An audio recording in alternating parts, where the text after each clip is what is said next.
Welcome to Not Milk Never Milk. Subscribe if you're lactose intolerant.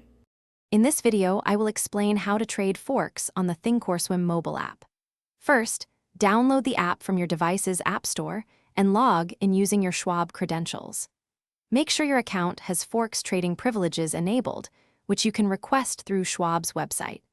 Before trading with real money, I highly recommend using the paper Money Virtual Trading Simulator to practice your strategies without financial risk. This helps you get comfortable with the platform's features.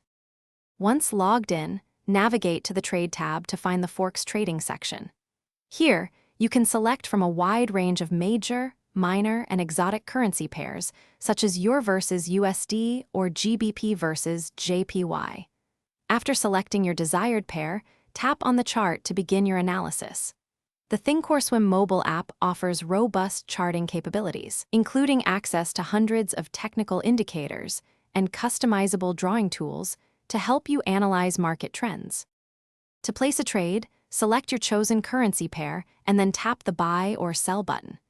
You'll then enter the order editor where you can specify your order type, such as a market order or a limit order. Set your desired quantity, price, and the time in force for your order. Always review all the details of your trade, including the exchange rate and any potential fees, before confirming and sending your order.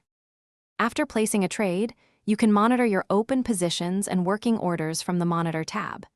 It's crucial to manage your risk effectively by setting stop-loss orders to limit potential losses and take-profit orders to secure gains. You can adjust these settings as market conditions change. Remember, disciplined risk management is key to successful Forex trading. And hey, if you're looking for a fresh scent for your ride, check the description for a link to Little Trees, Black Ice, and other great deals.